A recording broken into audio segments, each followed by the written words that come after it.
What do all of these shows and movies have in common? None of them would have been conceived if it hadn't been for one man in a prison cell. I am that man. My name is Kwame Teague, and I've been incarcerated for 32 years for a crime I did not commit. This is my story. I'm not really here right now. I am in a cell in North Carolina prison. But through the wonders of technology, I can bring you to me. You are in my head right now. Welcome to my world, where it all began. North New Jersey, a.k.a. the Brick City. These are the streets that born my youthful reality. Like Melly Mel said, you'll admire all the big money makers, and I did. But the thing that influenced me the most was hip-hop. Hip-hop opened my eyes to the possibilities of being, of self-creation. Yo, I was hooked. Unfortunately, hip-hop was also my gateway drug to the streets. Namely, selling drugs and stealing cars. No explaining the fame. But the streets weren't my only influence. I was raised Muslim, praying to the east. The example of Prophet Muhammad, peace be upon him, and his family gave me a positive role model to emulate. Between hip-hop, Islam, and the streets, I was torn. So I had to move down south.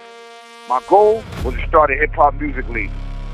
Goldsboro, North Carolina, where my mother's family's from. I hooked up with my cousin Charlie, Mickey, and A.B., and we started Triad Productions. I vowed to myself to leave the streets alone, and I concentrated on hip-hop in Islam. We began to make a name for ourselves, not only musically, but with the culture of Islam. We were doing a lot of positive things for the community, bringing the knowledge of self to Islam and the nation of gods and earth. A lot of people were becoming conscious to positivity and the possibility of being a better person. But not everyone's happy. We made a lot of people mad, a lot of white people mad. Now, yo, you gotta understand, when I say Goldsboro is a racist town, I mean a very racist town. Every summer, the KKK would march through downtown. Yo, this wasn't 1965 or 1892. This was 1992. I'm talking about lawyers, policemen, school teachers, church pastors, all members of the KKK. It was an open secret. They wanted to keep us blind, deaf, and dumb. So when two white people were found murdered in the black part of town, they saw an opportunity to kill two birds with one stone. When a cousin of a friend of mine was arrested for the murder of the two white people and confessed, they showed him my picture and browbeat him until he implemented me and his own cousin, Larry. Now, yo, even though Ed lied and got me arrested for something I had nothing to do with, I don't necessarily blame him. Ed had dementia. He wasn't in his right frame of mind. They manipulated him because they wanted me. Did he actually do the crime? I don't know. Unfortunately, he died on death row. The three detectives were named Sasser, Bracher, and Smith. They abused me for several hours, but never in the face, so they wouldn't leave bruises.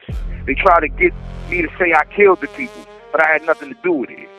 They usually tape interrogations, either audio or video, but with me, they didn't. You tell me what that sounds like. They wrote a statement in their own hands and said that that's what I told them.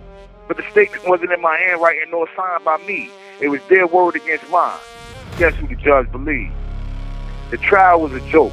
I had one black person on the jury, and she turned out to be whiter than them. In fact, it was more like a legal lynching than a trial. All that was missing was the oak tree and the rope. Two jurors even got caught talking to the bailiff, but the judge shrugged it off, even though that was grounds for a mistrial on the spot. They found me guilty, of course, but then it was time for my co-defendant Larry's trial. Ed had already did everything he could to take us down to see us fry. It was crazy. So now, here I am, sitting in prison. The DA and everybody against us. This is why to this day I can't get no help. They buried me. They wanted me to die in here, but I refused to succumb.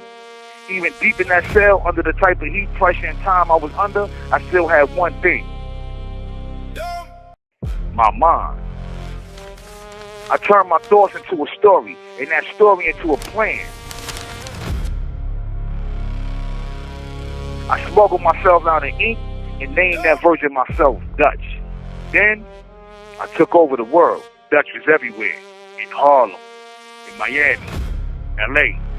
And from there was 1,000 urban books. In those urban books, turned into urban movies, urban shows such as Empire, Power, P-Valley. And that's why I told you, if it wasn't for me, this one man in the cell, there would be no urban TV. Meanwhile, my lawyer Arnold Jones, who had volunteered to take my case, we found out years later that he was a friend of the victim's family and their personal lawyer. He never disclosed that information, and he volunteered to take my case. Conflict of interest all day. I never had a hearing for that because the court lost half my trial transcript and threw away the evidence. This is all actual fact. These people did everything to keep me in here, but I never gave up, and that's when I hooked up with Manny Haley. At the same time, this same lawyer, Arnold Jones, was being arrested for bribery. This is when Dutch premiered on BET starring Lance Gross.